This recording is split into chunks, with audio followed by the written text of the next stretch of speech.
World. Oh, no, here we're live. Hi, everybody. And for my audience, I realize this is earlier in the morning than we ever meet because this is the middle of the night for me. But because of Mary, who's such an exceptional person and such an exceptional shaman, I wanted to accommodate her. And she has like a real family with kids and everything and a life that goes on. So she has to do things at certain times. Yes.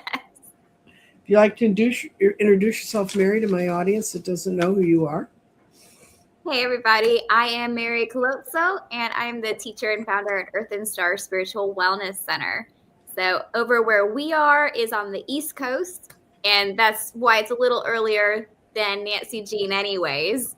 But yeah, I'm an early bird, that morning ray of sunshine. Yes. We got on it, her face was like, Well, I'm not. This is like, trust me. I have my meds when I take my blood pressure and check my oxygen and do all this. That's set for 9 o'clock in the morning. mm-hmm. But I had to get up and do it at 8. So I super appreciate you accommodating. I no, really. that's okay. And I really wanted Mary to be part of this because Mary is a ray of sunshine in a world of sometimes grumpy readers. Let me tell you. The grumpy readers. Yes, thank you so much. I'm excited to be here. I'm excited to meet all of you guys fresh out of bed with your sleepy heads so you can have a joyful day on this cold, rainy morning. We're all well, it's at least where I am it's not raining. It's just going to be very cold. And I know other people are buried in snow. I was working with Scott from Wisconsin yesterday and he said I have to go dig out the drive again. It snowed another 4 inches. Wow. I remember growing up in 4 inches and 6 inches and more of snow.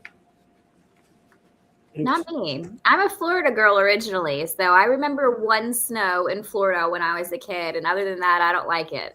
It's too cold, it's too wet. It's too cold, it's too wet. It drove me out of Illinois. I had the weekend you had to decide if you wanted to take early acceptance at university. We had a blizzard. I mean, a true blizzard, like I'm not just exaggerating. And the way my parents' house was built, it was built into the side of a hill. And the way the wind blew, it drifted up both against both the front and back doors. So you couldn't get out. So we had to go to the porch, the porch that was on the front of the house, drop down, trudge around with snow shovels and dig out the front doors. Oh, wow. So I was digging out my front door and I was thinking about the schools I was thinking about going to. And there was one in Indiana, one was Wellesley in the East Coast. And I knew it was cold there. And then Texas. And I went, I bet you if I moved to Texas, I'll never have to dig out another front door. That may have been my first great psychic prediction because I have never dug out a front door in Texas.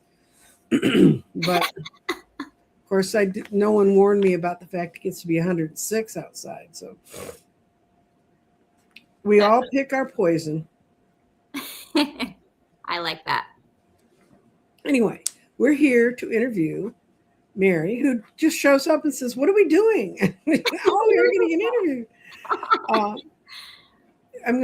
I have 20 questions, and I'm asking them of all the readers that are taking part in the psychic profiles. And your first question is, when did you first realize you might have psychic abilities? When I must have been 3. Okay. I think that's when that started. And because back in at that time, I used to see visions while wide awake. You know, there were times, good and bad. I would see, there was one time I rolled off the bed and I was caught in midair by an angel, or how I perceived as being an angel, and rolled me back on. So I would see little things like that. But then also I would see darker things, or even just neutral things that would scare a child. You know, I saw things that looked like leprechauns, things that looked like werewolves, things that looked like giant mountains. So there was a definite vision, and like I would hear footsteps running behind me. And at that young age, it's not made up. You know, my dad would put oil on the doors because he didn't know what to do with me, you know, so he just He thought if he just anointed everything, everything would stop, and it didn't. So it started at a pretty young age. And then I think, like a lot of us, those prayers kind of shut down for a while so we can go through our karmic journeys and our wounding Hmm. and learn our path, and then learn how to reopen those into awakening our destiny or who we're going to be in the future. Very good. Did you have a single aha moment when you knew you had to go do this, or just gradually built over time? You know what? I'm going to say there was an aha moment. I was raised, of course, we're all deep Southern, right? So I've got Right. family in Alabama, Texas, Arkansas. I was raised over on the East Coast, born in Florida, but my family was very much steeped in the Bible Belt. So Hmm. there was a lot of verbiage and certain things that I grew up with. And I do remember, I think I was probably about 8. I don't remember my exact age. I was laying in bed. I couldn't sleep. I was staring at the night lights at my grandparents' house in Alabama. And I heard the words with my clairaudience, "You will be a missionary." And I was like, no, no, thanks. And I cried. Hmm. Do that, because being raised in the Bible Belt, that means a certain thing, right? It means Hmm. you're going to go to other countries and preach the Bible. And I was just like, no, I don't want to do that. So getting older and going through the spiritual journey rather than Hmm. a religious journey, I realized that I ended up doing the same thing, but with completely different terms. Like, this is Right. what we're doing. We're getting Yes. on an international platform and talking to people about their inner awakening. So I think the rest of it was gradual, getting to where we Hmm. are. But in the beginning, I would say that that's the definite beginning point of that for sure. Very good. Okay. How did people around you react when you shared your experiences? I know your dad apparently put a lot of oil on the doors, but Yes. When I was younger, I think it was kind of played off as there, I was just having a lot of dreams. And you kind of have to know a lot about my family, I think, to understand all of it. And it's because my mother passed when I was very young. okay.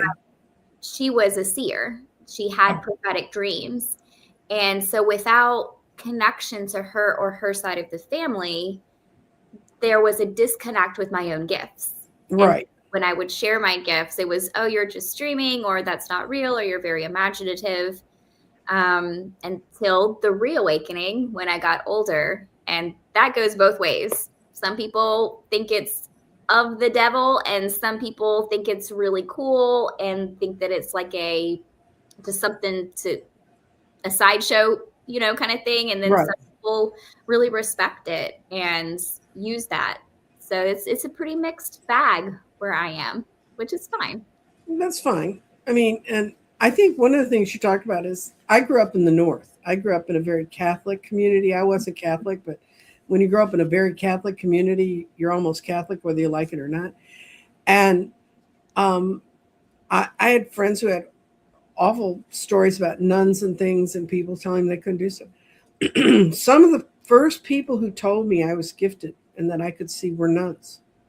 Beautiful. And it's kind of, it depends on how they view it. And um, my mom, her mother was off the boat Irish, Mhm. and came over in the potato famine. And you know you kind of learn from those things. And she used to say that her whole family in Ireland was full of the gift. And so when I came along, my mom wasn't crazy about it. She said, "Oh, they're going to think you're like those weird Italian women on the other side of the river." And I'm like, "Yeah, I'll go. Maybe I'll go over there. Their food's better anyway." But yeah, it's we. When I came down south, I found out that it was the Baptist church that was the nemesis, basically, or the Bible churches were the nemesis.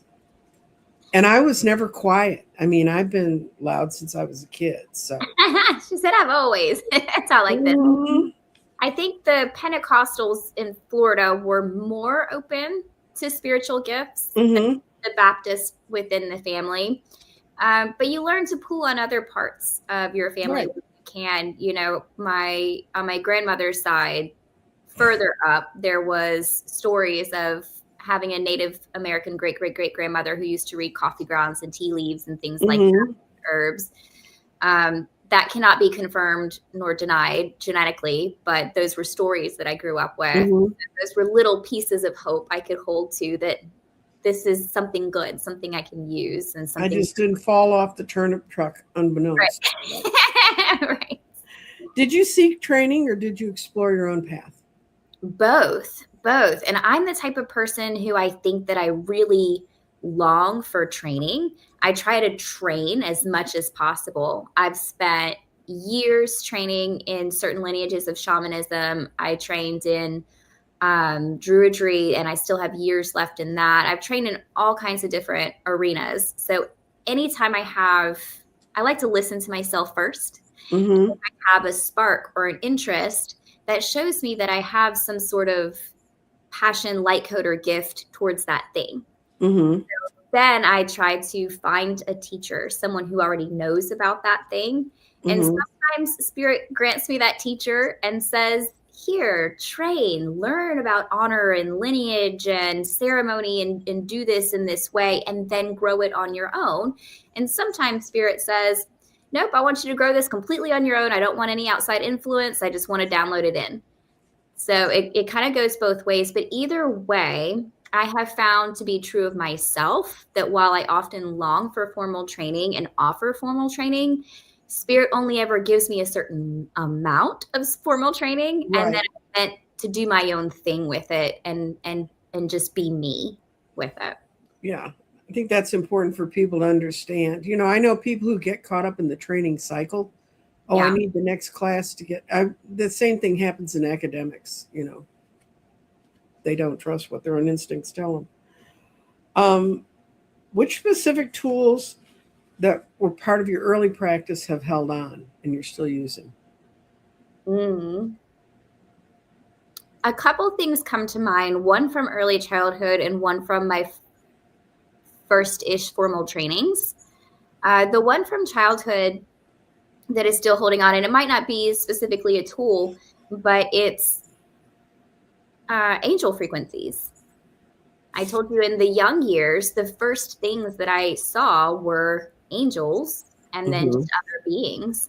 And I kind of moved away from all of that for a long time. And then it came back because a lot of my visitations, telling me where to go next or different prophecies, a lot of my visitations come from angelic beings. And I work extremely closely with Archangel Uriel to bring in wisdom and knowledge. So I think that is a tool that I've really held on to. The second thing I want to say is something around my mesa from my shamanic training.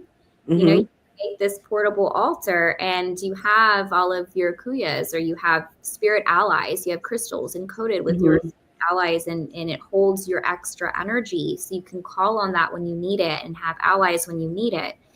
And while there's a lot of shamanic tools from my original training that I don't find necessary anymore, they just become trappings, right? That you wear to say I'm a shaman, right? But so there's a lot of those that I don't necessarily use anymore, but I still have my altar and I still have my spirit allies. And I think that those energies are really important to honor and to sit with on a regular basis. Okay, that's cool.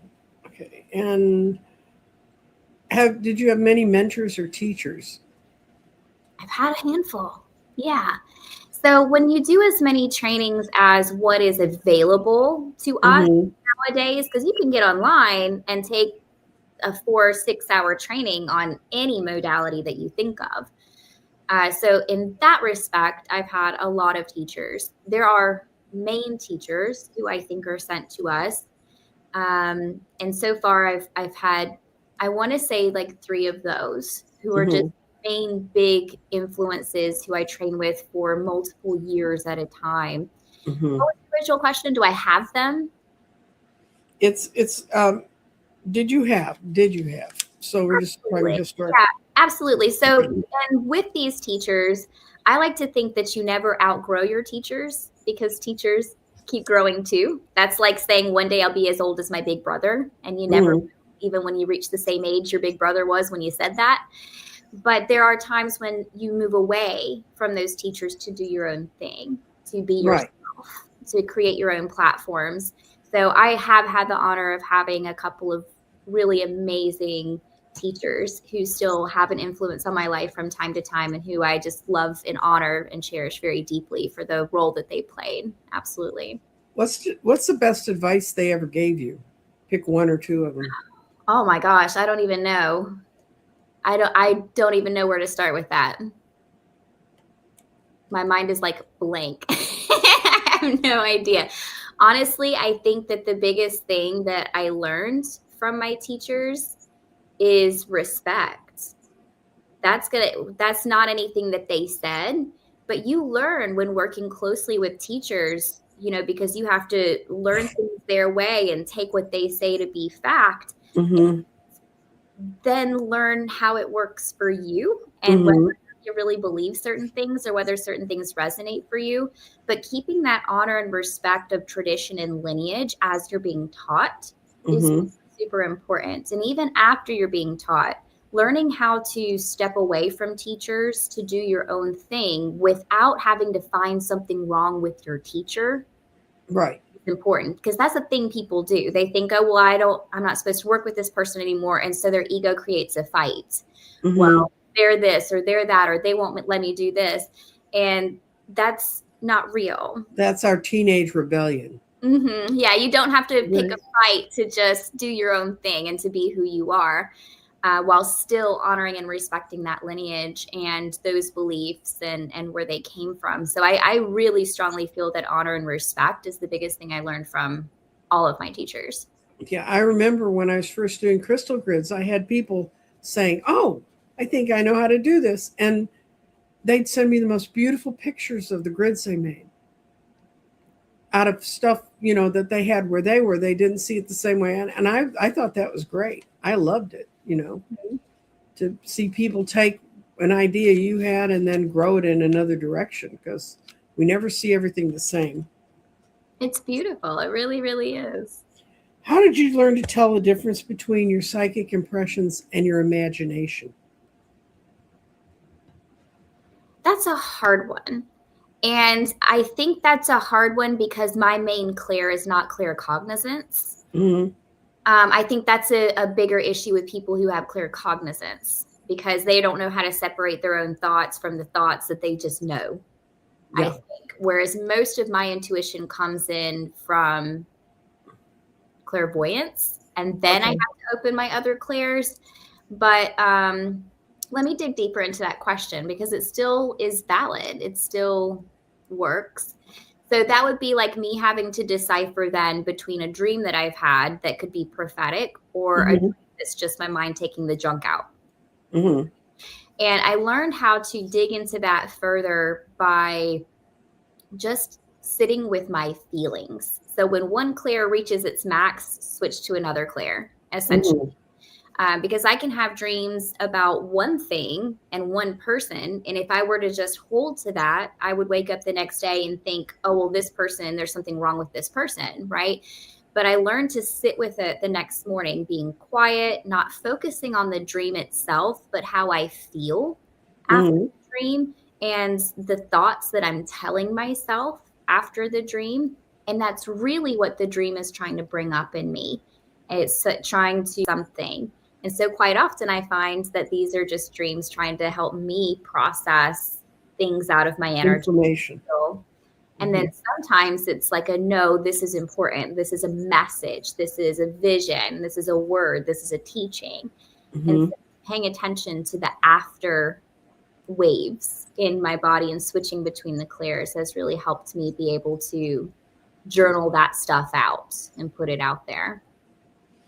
Someone who just woke up and is probably out of my crowd somehow said it is 8:49 Central Time. It's 9:49 Eastern Time. So keep going. It's an hour less each way. So I saw one person who's tuned in that's from the that's from the West Coast. Thank you, Christy, for getting up and joining us. Hi. You talked about clairs. A lot of people have talked about this, and I'm just going to Um, can you explain clairs just quickly to people who may not be aware of what that word means? Absolutely. I like to call clairs our shadow senses. We Mm-hmm. have our 3D light senses, and it's light because we can see them and feel them and know that they're there. Mm-hmm. And that's, how you see and how you touch and how you smell and how you taste and how you hear. But then the clairs are what I call shadow senses. They're the senses behind the scenes. So it's the vision you have without your physical eyes. It's the smells Mm-hmm. you smell inside of yourself. It's the things you hear in your mind. It's the things you can feel and sense inside of your body. So that's how I kind of see the clairs. It's the senses that we're all born with on a metaphysical plane rather than the 3D plane. And I think that they work together as friends and co-facilitators to help us navigate the world, because we're not just physical beings, but we are physical beings, and we're not just spirit while we're in this earth plane. So I Mm-hmm. think that we need both working together simultaneously to be able to really navigate where we are accurately, because things aren't always what they seem. We have to learn how to read between the lines of what people are saying. Yeah. I I I don't I'm claircognizant, so that's kind of mostly what I work with. But one time I was at the antique store and I kept smelling this perfume that I remembered from when I was a child. Mm. And I remember my mother was a society lady, and she would have these parties where people would come at Christmas. And I remember these women, I remember carrying their fur coats upstairs to the bedroom where we kept them. And I grew up where it was very cold. And we put and I remember this perfume would be all over the fur coat, be all over these ladies that were hugging me. It wasn't Chanel number 5, but it was something like that. And I'm sitting in the store and I could smell that perfume. And I was like, is it coming? It's a vintage store. They could have gotten something in that had it all over. So I kept asking everybody else, are you smelling anything like this? And they're all going, no. Oh. And it came to pass that we had gotten in a whole set of clothing from an older woman who would have been in that society era with my mother. She'd passed, and we'd gotten a bunch of her clothing. And it had all been dry cleaned and cleaned up, and you could go up and stand next to it, you and smell it, but you could smell her perfume. And so finally, I don't see earthbound spirits. So I called my daughter, who does, and said, can you come down here and look around? And she goes, oh, it's the older woman standing in the back corner. She's watching her stuff. Oh, wow. And that's when I learned, listen when you, and so I would come in till we sold most of her stuff. I would come in and say good morning to her because she was hanging out there watching her stuff. Mm-hmm. So Interesting. I love that story. So when you learn about clairs, you learn a lot about, and there's clairs that are food, and there's a lot of people have cigarette smoke or pipe smoke. If they have someone, that's when they'll get that's sensory. Anyway, back to your interview. Have there been some moments where you really doubted yourself? I mean, absolutely. I think everyone goes through that. But at this stage of my development, what I call that is ego death. Mm-hmm. Because I'm the type of person who I go through cycles, and I get inspired, and then I build, create, heal, do all the things I need to do. And then randomly one day in the middle of the night, I will wake up and it's like the world is crashing down on me, and I have no idea who I am, what I'm doing, why I'm doing there. And I just want to quit everything, right? Yeah. Like once or Yeah. twice a year, this happens. And I realized that this is the ego death, Mm-hmm. that everything strips away and all of the imprints on our energy field disappear for 1 to 3 days, so that when we re-imprint ourselves, we can take on new timelines or new objectives, or we just kind of level up as a person in general. So I think that self-doubt is one of those things where you have to learn how to overcome the initial fear, Right. push yourself into those expansive spaces. But once you're in the expansive spaces, once the self-doubt comes back, most of the time it's just an ego check. And we're wondering, where we're going to go next. So if you Right. always push, that's my advice, always push past the fear. Always. If you're afraid of something, do it. If you're not afraid of it, who cares? Do it or don't do it. But if you're afraid of it, definitely do it, because that's going to push you into that space you need to be in. Yeah, fear just limits us. Mm-hmm. And how do you handle skepticism from yourself and others?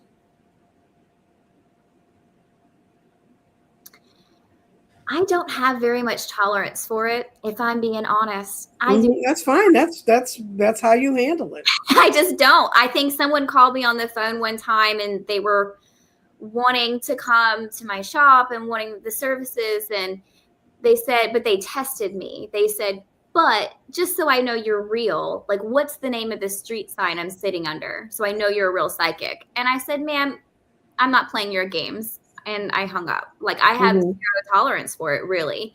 If you have a longing for something, you feel yourself drawn to the healer, to the teacher, to the person who can help you, your skepticism is your fear, not the other person's to have to take on. So don't come at me with it. It's not my problem. It's yours. Like, that's how I feel about skepticism.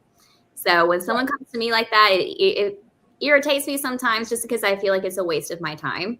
Like, if you're here, you're probably drawn here. So let yourself relax. Let yourself be here, just go with the flow a little bit. But I'm not like that with, like, my students or things like that, because obviously students and clients sometimes reach a space of opening where they're like, okay, this is more than I expected. I'm not sure if I can believe this right now, or let myself go there. And of course, I'm very gentle there, because I think that's normal to eventually reach something that you didn't expect to reach. When we're doing healing, we have to move beyond our wildest expectations to really reach the things that we want. And so then I think it's just a matter of being patient and gentle with yourself until you're ready to take that step. Yeah, I think it's really important right now, because so many people are waking up that were not awake before. And all of a sudden, they're in this world and we say words and do things just because we've been around it for so long. And they're kind of like strangers in a strange land, trying to figure out what's this that they're talking about. So I always try to be kind about it. But if somebody's really just playing games, I'm like, I don't have time for that. Exactly. Yeah, I went full bipolar on my answer. Sorry about that. But it's very intolerant of certain behaviors, but extremely gentle and patient. I think everyone should be very gentle with themselves on their journey, because it's a whole life journey. And you should be skeptical. I mean, just because someone says they're doing something doesn't mean they're doing it.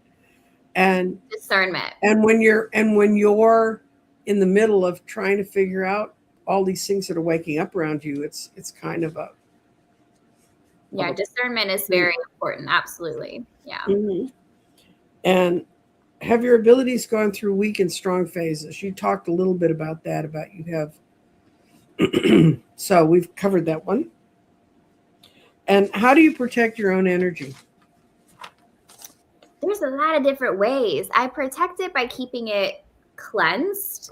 So before and after YouTube videos, before and after student meetings, before and after sessions, I do my smokes. You can do Palo Santo sage. I do Florida water or blessed holy water. I make sure that my angels are with me. Sometimes I have little talismans, like I have my ring and I have my Archangel Uriel sigil that I wear. I do heightened energy, so I visualize white light coming through everything.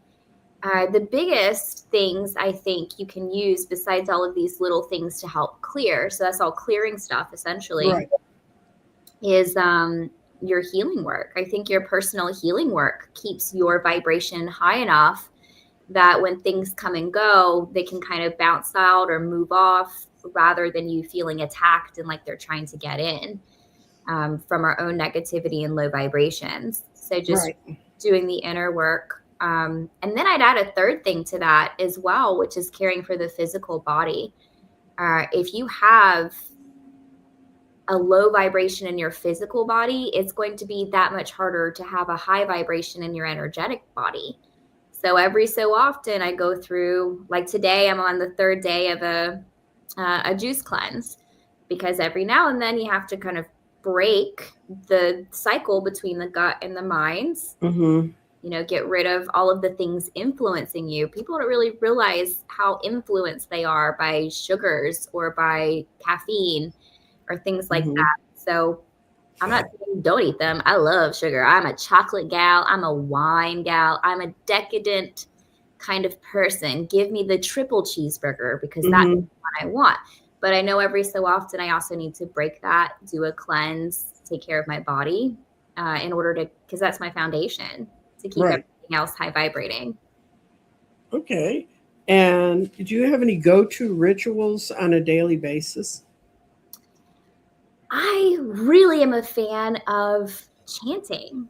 I really like kind of repetitive prayers like that, Mm-hmm. because I feel like they're a type of mindfulness meditation that you don't have to sit and think about. But if you think about something else, then you mess up your chant. So it Mm-hmm. keeps your mind very blank, and it allows your energy to raise high. So I really like sitting at my altar, doing mindfulness meditations, doing different chants. I have a few Indian chants that I do, but I also like to pray the rosary. So there's any type of little mindfulness thing like that. I really enjoy those and think that they work very well.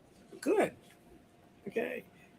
Uh, did you now, do you think psychic abilities are innate, or can anyone develop them? I think that psychic abilities are innate. And that's because I subscribe to light codes. Like I believe in light codes. That's how I visualize the blueprint on top of our Mm-hmm. energy field. I think that we're all born with different gifts in each life, and it Mm-hmm. changes each life. So the gifts I had in my last life, I don't have in this one, but I have gifts in this one I won't have in my next one, because we're meant to experience and do different things. So yeah, I believe that they are innate. I believe that I think we all have clairs. I'm going to put that out there. I think all of us have all of the clairs, because those Mm-hmm. are the shadow side to our regular senses. So you might have to work harder to open up or use or strengthen, I think is a better Mm-hmm. word. Strengthen certain clairs, because you might have main clairs, but other gifts such as channeling, weather working, those sorts of things. I think these are things that might be different gifts in each life. Mm-hmm. Okay. And do how has your work changed your worldview or beliefs about life and death?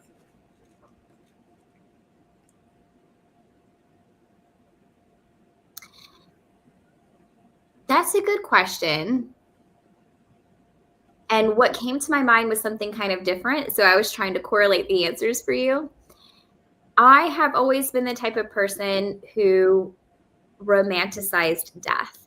And I don't mean romanticized as in like I wanted to die. I mean romanticized as in like a movie scene. Like when I was 7 years old, I knew exactly which classical song was going to play when my body came out into the Mm-hmm. funeral. It Mm-hmm. was something that felt important and romantic. And I know that's very macabre. But now in my work, I realize that that's because that is a sacred portal between the crone, the woman of knowledge, Mm-hmm. the other side. This is the veil walker, right? And Mm-hmm. one of my big gifts is walking between veils. And so I understand now why that has it's helped me understand the romanticism in that for myself, and why moving beyond the veil is such a sacred honor in life through our gifts and in death.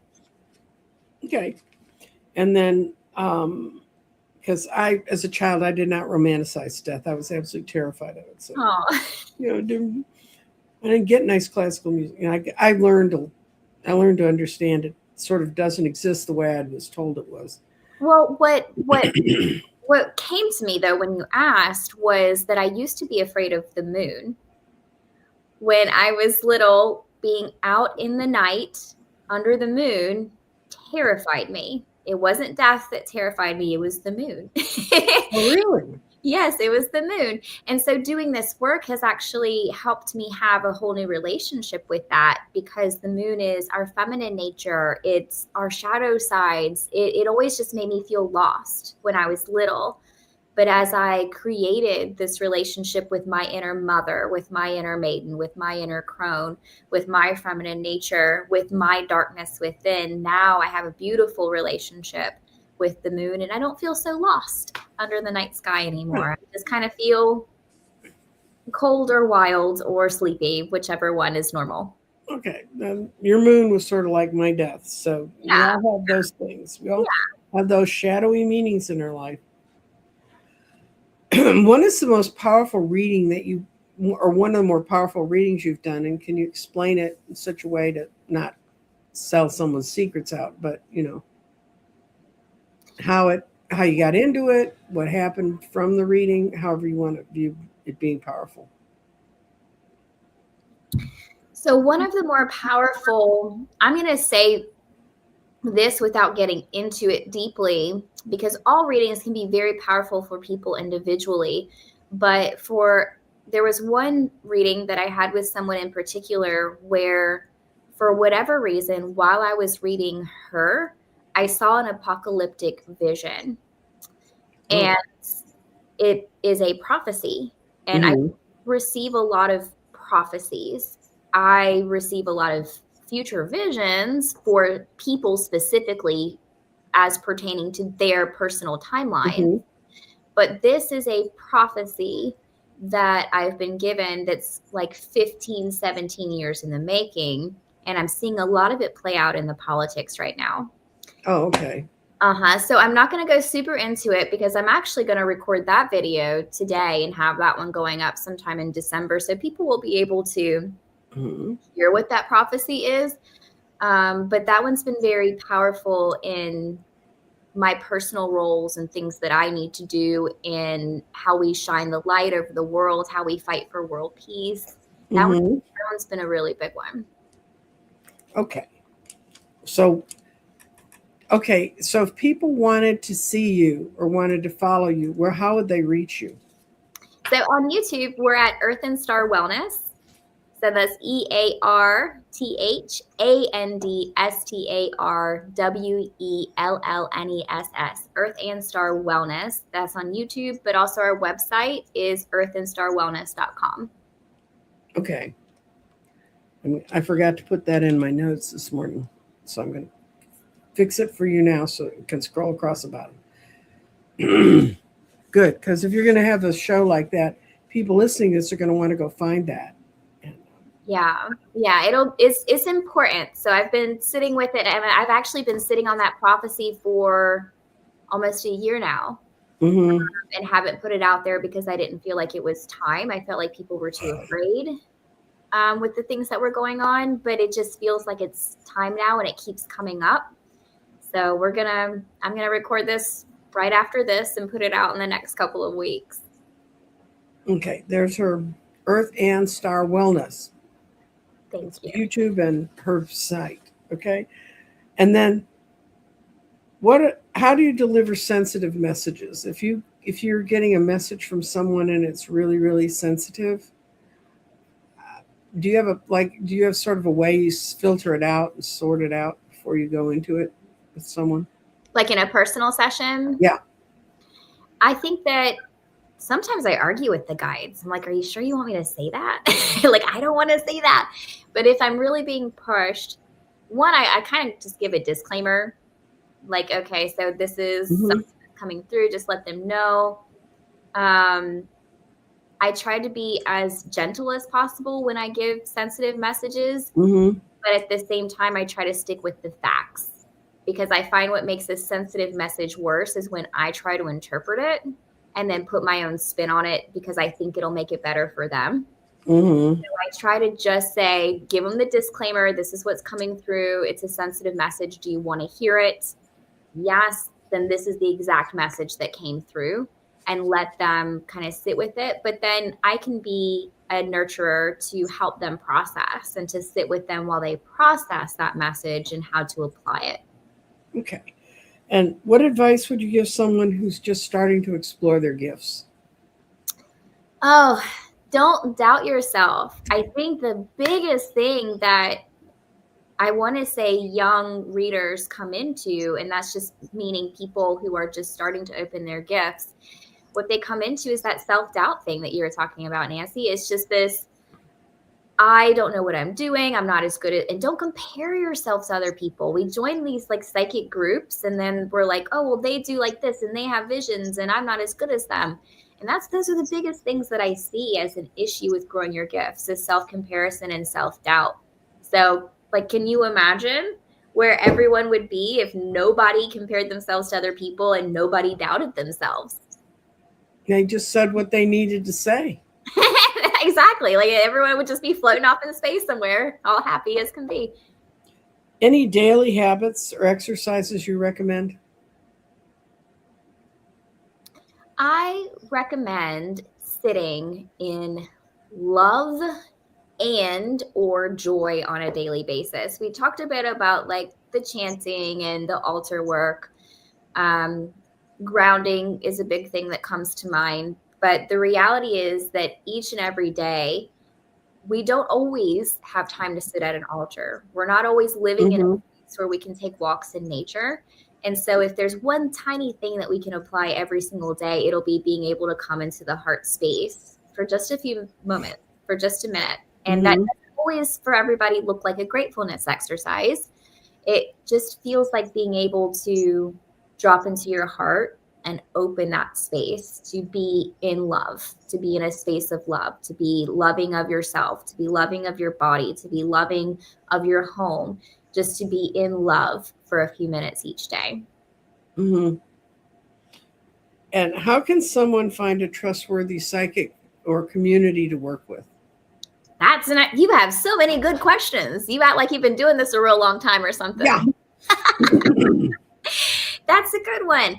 I feel like people, according to their own vibrations, are naturally drawn towards certain psychics. Mm-hmm. This is where we need to use that discernment that you were talking about earlier, because sometimes those psychics, you're being drawn to them because they match your current wounds, that mirror and shadow. And sometimes you're being drawn to them because it's the higher power saying, this is the person who's going to help you. This is your teacher. Picking a teacher is so, so important because these are the people who your energy is connecting with. Like when you have a teacher or a psychic reader or a healer, you are opening yourself and letting your energy connect with theirs. So I think it's important maybe to find one that you research a little bit, feel them out, have a vibe with, someone that you feel connected to in some way, who you feel like they can help you, like they have your back, that they have your best interest at heart.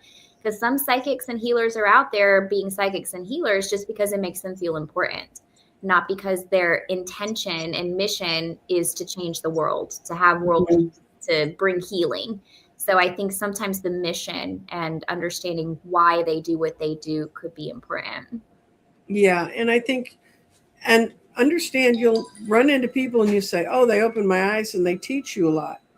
And then you go to get to a point where you go, oh, well, that doesn't work for me anymore. I mean, we outgrow them. And that's sometimes hard for people to say that I outgrew this, but that kind of goes to the conversation we were having earlier too. It's okay when you've gotten what you need from that healer or that psychic to move to the next person. There doesn't have to be a big falling out about it. Just thank you for your time and your gifts and your wisdom. Move on to the person. And sometimes your guides will bring you to a psychic who doesn't do great things or who hurts you in some way. And you learn a lot from those lessons. And that's the one person I trusted, and they turned on, well, by my impression of life, they turned on me. But what I learned from them was to never, when people start to have me try to control their life, like, what should I do about this and that? And I'm like, no, because that's where I got to with this person. And I let them have that kind of control. I won't take that kind of control from people. Absolutely. That is extremely important. That's an amazing thing to say. Yes. I mean, a couple of my clients had psychics before who were like that. Like they moved across the country. They moved to other countries. They cut entire families out of their lives based on the advice of a psychic. And yeah, maybe it set them on their path. But when you get to a place where you feel powerless to make your own Mm-hmm. decisions, or you look back and felt like you didn't have any power over the direction of your life and no free will, that Mm-hmm. you've given someone else way too much control. Absolutely. Right. And it's easy to do when you're opening up to all this stuff, and it's like, what do I do with it? And they seem to have an answer. I've since learned no one has all the answers, so I can't. Well, I like that. I think everybody should just listen to Nancy Jean, and if your psychic says stuff like if your psychic says stuff like that, like I can't tell you what to do with your life Mm-hmm. or things like that, I think that's a green flag. Yes, that's a green flag to run towards, as opposed to the red flags where you want to get out of the room. Okay. Yeah. What's the biggest lesson you've learned in your psychic journey? The biggest lesson I've learned in my psychic journey is to stand in my own power. Mm-hmm. That's another thing when people are beginning, is that they often want to cling to other people for support. And that's fine. We want to have a support system. But when you're meant to do your own thing, like nobody else is going to share the exact same destiny vision as you, because Mm-hmm. you're an individual. And so when we have all these other people and we're like, okay, well, let's go do this thing together. And really, it's your vision, but you just want the support of others. They're always going to end up falling away, leaving, or having a falling out. And then you end up feeling abandoned, turned on, rejected, betrayed, right? When in reality, none of those people were meant to do those things with you anyways, because it's your destiny, your vision, the thing you were given to do for yourself. So the biggest lesson is, when there's something that you need to do, you kind of have to overcome your fear and do it yourself and be that person. Yeah, I'm going to show a comment. I always learn people come into your life for a reason, a season, or a lifetime. Thank you, Christy. Absolutely. That's beautiful. Anyway, so that's the end of the 20 questions, but tell us a little more about your center, Earth and Star. Yes, Earth and Star Wellness. It's not just me, because we are a spiritual nonprofit. So we have an entire board, but I'm the teacher, so I'm the face that everyone gets to see out here, and I get a lot of the visions for what we are doing and how we're moving forward. And with Earth and Star, we have our spiritual teachings, we do healing sessions, and we offer wellness retreats. So every year we go, the past couple of years, or this year in 2026, we are doing our summer solstice retreats. So that's June 19th through 22nd. And we just have an amazing group of people come out. We still have 4 spots for that in next June also. We come out, we go through rites of passage. We do just amazing, powerful, transformative work together. And these are the peak moments, right? Where everyone's feeling elevated. Conferences that I speak at, those are peak moments. People leave feeling elevated. But then when you come back to your regular life, you might training. So we have shamanic training and Reiki training and different trainings like that we offer. We do mediumship training. But then you might also need healing sessions. So we offer our healing sessions, and then people just want the teachings, and the teachings like this on these platforms are completely free.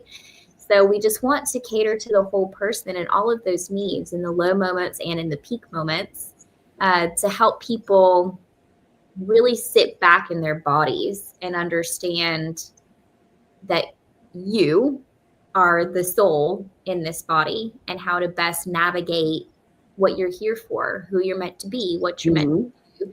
Align yourself with your God spark and your destiny. And that's really the whole thing, from origin point to origin point, because it's not linear, if that makes sense. Yeah. Where are you located?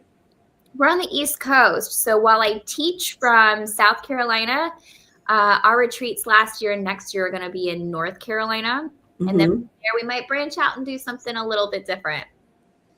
Oh, good. Okay. And you used to have a brick and mortar, but now you don't. I used to own the Rustic Raven, which was a brick and mortar crystal shop. Mm-hmm. And I mean, it's crazy, Nancy Jane, that you asked me this, because I kept having visions for over a year of a raven literally falling out of the sky dying. Mm-hmm. It terrified me.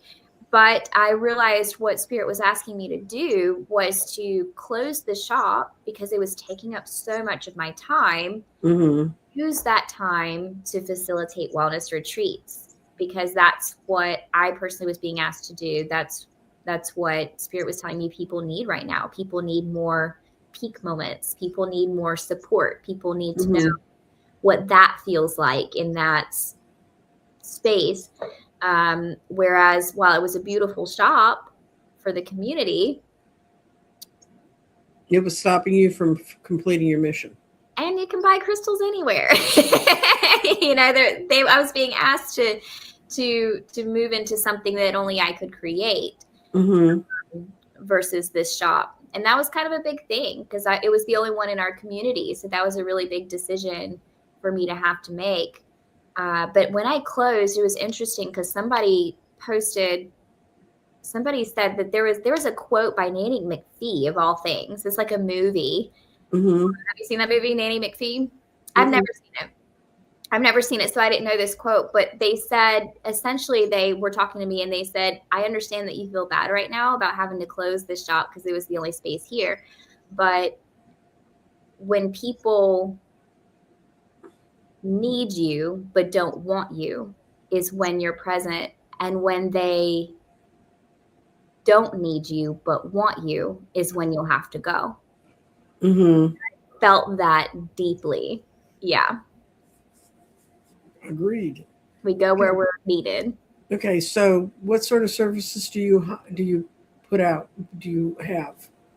So the healing services, I've recently coined the term Keywork, KEYWORK, and it's actually an acronym, but it's a mixture of all things that make me me. Because I've realized in the healing sessions that while we're doing elements of regression, hypnotherapy, Reiki, quantum healing, we're doing soul retrieval, destiny retrieval, we're doing lineage clearing. While we're doing so many different things, the thing that we're really getting down to is that all of those are simply removing blockages. Right. Then we get to unlock the key code of our God spark.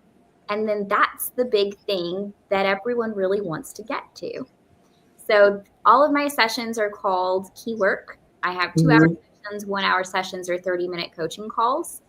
But like I said, outside of that, we do have trainings, teachings, and retreat work. But then other people on the board, my vice pres, Erin, she's on there, and she does different kinds of energy work as well, such as Reiki work and shamanic work is also. Very good. Okay, well, thank you so much for joining us today and letting us know who you are, where you are, what you do, and sharing your thoughts on developing your psychic abilities. And thank you to everyone who showed up. We had all of 40 of us. Yay! Hardy morning people. I'll talk to you later. Bye-bye. Bye.